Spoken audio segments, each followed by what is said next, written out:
চাচা এই মাছ কি বিলের থেকে ধরছেন নাকি? আমার দাদার আমল থেকে। আপনার 7 দিনের আগে? 7 দিনের আগে থেকে প্রচুর আগে। কলা কত থেকে বেচতেছেন এটা? আপনার ক্ষেতের বেগুন নাকি এটা চাচা? সুপ্রিয় দর্শক, আসসালামু আলাইকুম। এখন আমি আপনাদের গ্রামের ছোট্ট একটা হাট আমি আপনাদের এখন দেখাবো।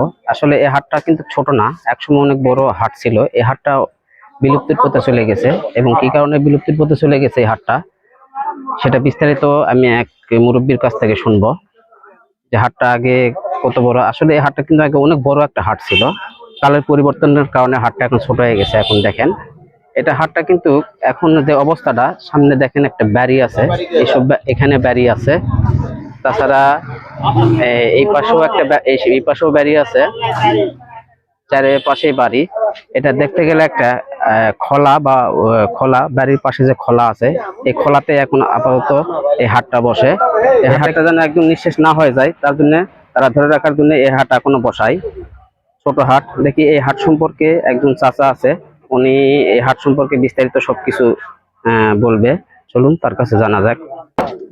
আসসালামু আলাইকুম চাচা। ওয়ালাইকুম সালাম। চাচা, এই হাটটা তো আগে মনে হয় অনেক বড় হাট আছে। হ্যাঁ, বিরাট হাট ছিল। ওইদিকে ধান হাটি ছিল, কাপড় হাটি ছিল, তরকারি হাটি ছিল, মাছ হাটি ছিল, বিভিন্ন ধরনের ইয়া ছিল। পার্শ্ববর্তী বিভিন্ন হাট হওয়ার জন্য হাটটা আস্তে আস্তে এখন বিলুপ্তির দিকে চলে আসছে। আর জায়গা সংকীর্ণতার কারণে অনেক ইয়া হয়ে আসছে। এটা জায়গা সংকীর্ণতার কারণেও অনেক জায়গা বেদখল হয়ে গেছে না? তাছাড়া আপনার মনে করেন সামনে যে একটা উপজেলা আছে, ওখানে হাট বসে বড়। ওখানে বড় হাট বসে, পার্শ্ববর্তী মির্জাপুরে বড় হাট বসে।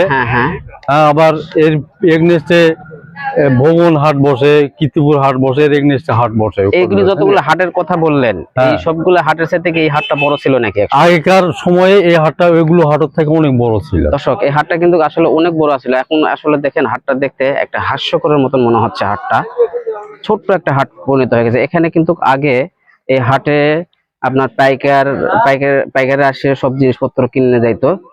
এখানে ধান চাল গম সবই উঠতো। এখন এত ছোট হয়ে গেছে হাটটা। এই হাটের জায়গা মোটামুটি কত বড় ছিল এই হাটের জায়গাটা? জায়গা সম্ভবত এটা 50 শতকের কাছাকাছি ছিল, 47-48 শতকের মতো। এখন বোধহয় 20-22 শতকের মতো আছে। আর এটা এখন যে এই যে উঠানের মতো যে খোলার মতন এই জায়গাটা কি এখনো কি সরকারি জায়গা? এটা সরকারি জায়গা। এটা সরকারি হাট হিসাবে, এটা খতিয়ানা হাট হিসাবে আছে এটা এখনো, তাই না? হ্যাঁ, মানে আপনারা ঐতিহ্য ধরে রাখার জন্য এখনো হাট এখানে বাজারে যে জিনিসগুলো এখন বেচা কিনা হচ্ছে অন্য জায়গার থেকে তুলনামূলক ভাবে এগুলো একটু কম দামে এটি পায় লোকজন, সেই হিসাবে আসে।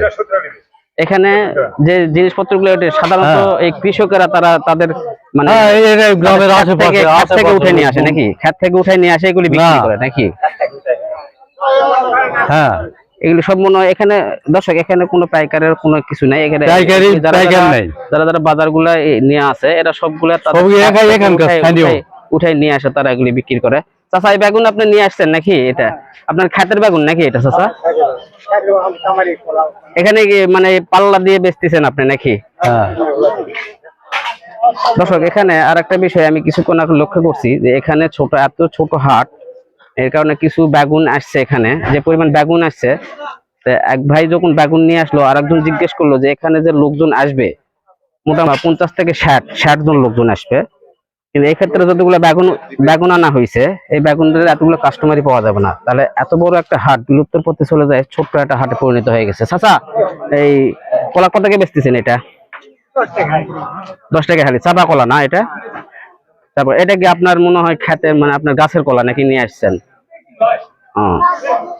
চাচা, মরিচ কত টাকা দিচ্ছেন আপনি? কত কেজি বেচতেছেন? 25 টাকা কেজি? কেজি না, 100 টাকা। সরি, 100 টাকা কেজি। এগুলি কি আপনার ক্ষেত থেকে উঠে নিয়ে আসছেন নাকি? এই হাটটা, দর্শক, এই হাটটা এর সাথে বেশি বড় আর হবে না। এই হাটটা এত বড় একটা হাট, আমার দেখা সবচাইতে ছোট হাট এটা। এই হাটে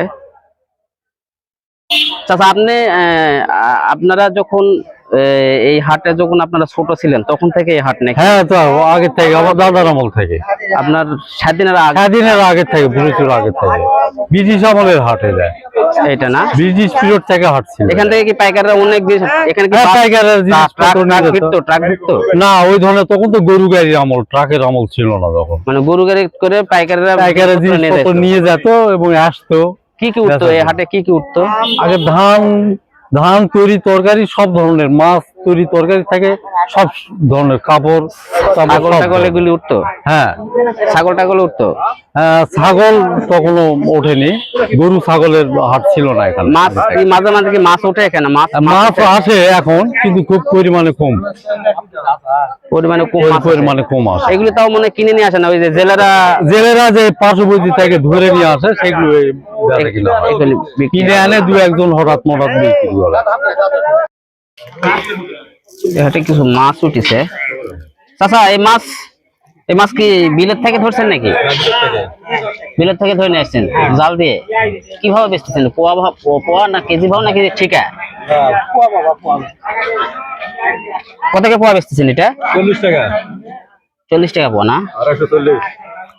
240। আপনি কি এই মাছ ধরে নিয়ে আসছেন নাকি কোথা থেকে কিনে নিয়ে আসছেন?